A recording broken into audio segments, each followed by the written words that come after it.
제가 먼저 말씀과 함께 63페이지를 읽겠습니다. 예수님의 제자들이 손을 씻지 않은 채 식사하는 것을 본 바리새인과 서기관들이 장로들의 전통을 지키지 않는다며 비난합니다. 이에 예수님은 입으로 들어가는 것이 사람을 더럽게 하는 것이 아니라 입에서 나오는 것, 곧 악한 생각과 음란, 도둑질 등이 사람을 더럽게 한다며 그들의 위선적인 행태를 지적하십니다. 이후 두로 지방에 가셨을 때 수로보니게 여인이 찾아와 자신의 딸을 고쳐달라고 간청합니다. 예수님은 자녀의 떡을 취하여 개들에게 던짐이 마땅치 않다 하시며 물리치려 하셨으나 이 여인은 도리어 개들도 아이들이 먹던 부스러기를 먹습니다 라고 답하여 예수님의 마음을 움직입니다. 이 여인의 딸은 그 즉시 낫게 됩니다. 그 후 에바다의 기적으로 귀 먹고 말 더듬는 사람도 고쳐주십니다. 아멘. 오늘 7장의 말씀은 한 가지 주제로 관통하는데요. 바로 정결법에 관한 이야기입니다. 유대인들이 정해둔 이 정결법과 관련해서 유대인들은 그 정결법을 어떻게 악용했는지, 그리고 그 정결법을 예수님께서 어떻게 새롭게 해석하시는지에 대해서 잘 나와 있다 볼 수 있습니다. 그래서 오늘은 이 정결법의 주제를 가지고 본문을 두 가지로 나누어 살펴보고 함께 기도하도록 하겠습니다. 첫 번째 기도 제목은 신앙의 본질인 말씀에만 순종하게 하옵소서, 이렇게 기도하시기 바랍니다. 우리가 신앙생활 하다 보면 늘 부딪히는 문제가 있습니다. 신앙생활의 전통이 중요한가? 아니면 하나님의 법이 더 중요한가? 여기서 이 신앙생활의 전통이라고 하는 것은 신앙생활에 있어서 어떤 사람들의 임의로 만들어 놓은 일종의 습관, 관습을 말하고요. 하나님의 법은 말 그대로 하나님의 말씀을 뜻합니다. 그런데 문제는 이 신앙생활의 전통이 항상 옳지만은 않다는 것이죠. 예를 들어서 헌금을 잘하고 주일 성수를 잘하는 것이 신앙생활의 전통이라고 생각하지만 꼭 그럴 수만은 없는 것이, 헌금을 잘하고 또 주일 성수를 잘하는 사람이 하나님의 말씀대로 살지 않을 수도 있기 때문이다 라고 하는 것 때문입니다. 오히려 헌금 잘 드리고 주일 성수를 잘하는 것을 이용해서 오히려 어려운 사람을 돕거나 희생하는 일에 소극적이다면 그것이야말로 하나님의 말씀에 배치되는 것이겠지요. 오늘 본문도 바로 이러한 문제를 지적하고 있습니다. 유대인들은 정결법이라고 하는 전통을 지켜오고 있었습니다. 밖에 나갔다가 들어오면 음식을 먹기 전에 당연히 손을 씻어야 되는 것이기 때문에 지극히 생각해 보면 지극히 상식적인 법입니다. 그런데 문제는 제자들이 이 손을 씻지 않은 손으로 음식을 먹는 장면을 바리새인들과 서기관들이 봤고, 이 바리새인들이 예수님께 묻는 것이죠. 왜 제자들이 손을 안 씻고 음식을 먹느냐? 그러자 예수님이 이사야 말씀을 인용하시면서 이렇게 대답하십니다. 자, 우리 말씀 6절에서 9절의 말씀을 한 목소리로 읽어보겠습니다. 6절에서 9절 시작. 이르시되 이사야가 너희 외식하는 자에 대하여 잘 예언하였도다. 기록하였으되 이 백성이 입술로는 나를 공경하되 마음은 내게서 멀도다. 사람의 계명으로 교훈을 삼아 가르치니 나를 헛되이 경배하는도다 하였느니라. 너희가 하나님의 계명은 버리고 사람의 전통을 지키느니라. 또 이르시되 너희가 너희 전통을 지키려고 하나님의 계명을 잘 저버리는도다. 아멘. 예수님 말씀의 핵심은 사람이 만들어 놓은 전통은 지키면서 왜 하나님의 계명을 지키지 않느냐는 것입니다. 여기서 말하는 이 하나님의 계명은 바로 부모님을 공경하라 라고 하는 말씀인데요. 이 바리새인들은 부모님을 마땅히 복양해야 하기 위해서 드려야 하는 돈을 하나님께 드렸다라고 하는 명목으로 부모님께 드리지 않았습니다. 그러면서 자신들이 할 바를 다 했다라고 하는 것이죠.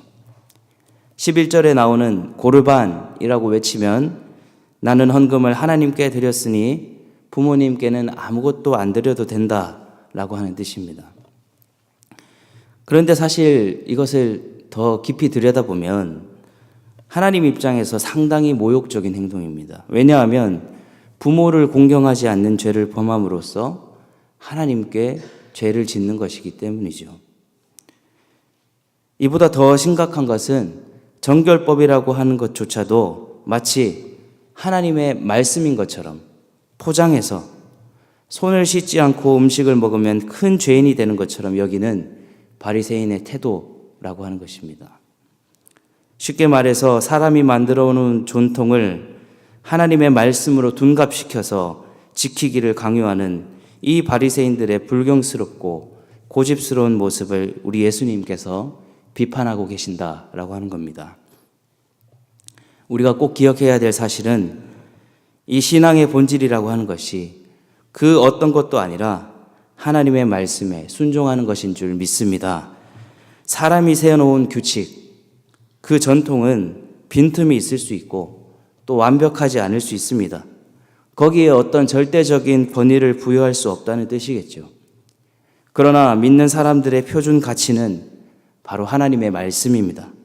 하나님의 말씀만이 우리가 순종해야 될 권위입니다. 가끔씩 우리는 개인의 신앙적 기준을 다른 사람에게 강요하거나 또 판단할 때가 있습니다. 그리고 헌금만 잘하고 주일만 잘 지키면 훌륭한 신앙인이 된다는 자가당착에 빠질 때도 있습니다. 그러나 우리가 간과하지 말아야 될 것은 그 어떤 기준도 우리를 의롭다고 말할 수 없다는 것입니다.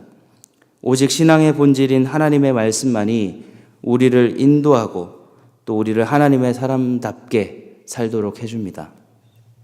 그래서 오늘 이 새벽에 이렇게 기도하시기 바랍니다. 하나님, 사람이 세워놓은 기준으로 신앙생활하지 않게 하시고 오로지 하나님의 말씀에 기준하여 신앙생활하게 하여 주옵소서. 하나님의 말씀의 권위에만 순종하게 하여 주옵소서. 이렇게 기도하시는 모든 성도님들 되시기를 부탁드립니다.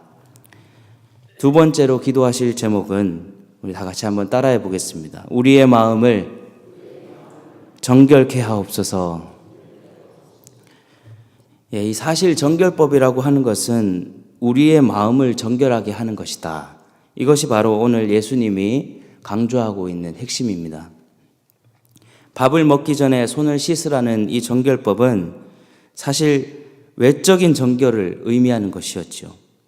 하지만 외적인 정결보다 더 중요한 것은 우리 내면의 정결이다라고 하는 겁니다.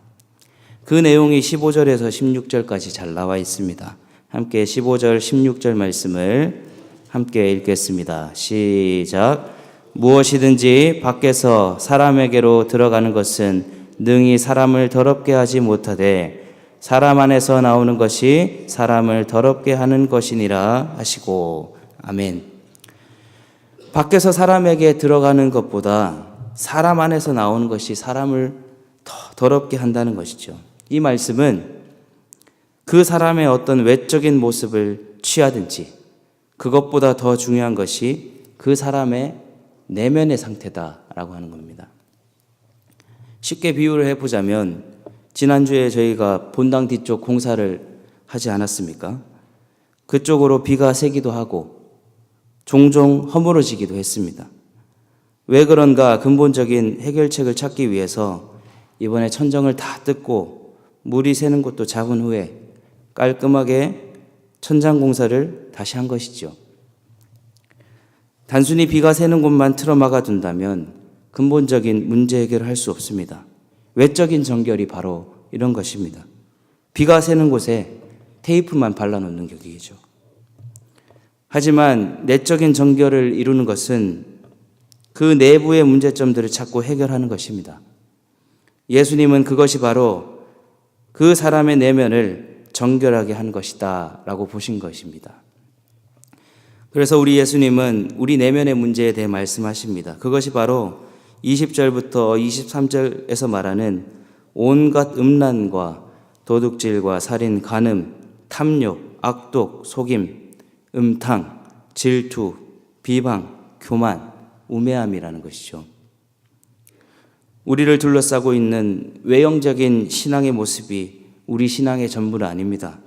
그것도 물론 중요하겠지만 그것보다 더 중요한 것은 우리 내면의 정결을 이루는 것인 줄 믿습니다. 교회에서 신앙 좋은 사람이라 인정받고 싶은 욕구가 누구에게나 있습니다. 그러나 허울뿐인 껍데기만 있어서야 되겠습니까? 사람의 칭찬만 받을 뿐 하나님의 칭찬을 받지 못해서야 되겠습니까?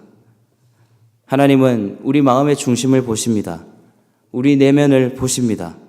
우리 마음이 온갖 죄악으로 가득 차 있다면 겉모습이 아무리 멀쩡해도 사람에게는 인정받을지언정 하나님께는 인정받지 못할 것입니다. 그래서 이 새벽에 기도하실 때에 이렇게 기도하시기 바랍니다. 하나님, 외적인 신앙의 모습에 치중하지 않게 하시고 내면의 정결함을 이루어가게 하옵소서. 더 이상 사람의 칭찬에 매여서 외적인 모습을 가꾸려 들지 않게 하시고 내면의 더러움을 청소하고 늘 마음의 동기가 하나님 앞에서 선한지를 점검하게 하옵소서. 이렇게 기도하시기를 부탁드립니다. 말씀을 정리하겠습니다. 이 정결법은 인간의 전통이었지 하나님의 법이 아니었습니다. 그럼에도 불구하고 바리새인은 하나님의 말씀과도 같은 권위를 부여했고 결국 겉으로 드러나는 신앙생활에만 더욱 치중하게 만드는 결과를 낳고 말았습니다. 거듭 말씀드립니다. 우리 하나님은 외모를 보지 아니시고 중심을 보시는 분인 줄 믿습니다. 우리의 모든 행위와 그 동기들을 낱낱이 주께서 아십니다. 늘 하나님 앞에 바르게 사람 앞에서 정직하게 살아가시는 모든 성도님들 되시기를 축복합니다. 이 시간 세 가지 기도 제목 가지고 함께 기도하겠습니다. 먼저 기도하실 때 신앙의 본질인 말씀에 더욱 순종하게 하여 주옵소서. 또한 우리의 마음을 더욱 정결케 하여 주옵소서. 마지막으로 기도하실 때에 계속되는 교회 공사를 안전하게 진행되게 하시고 성전이 날로 새로워지는 만큼 우리의 신앙 역시 하나님 앞에서 더욱 새로워지게 하여 주시옵소서. 다 같이 주님 앞에 기도하겠습니다. 주여 믿습니다. 주여 믿습니다. 주여 믿습니다.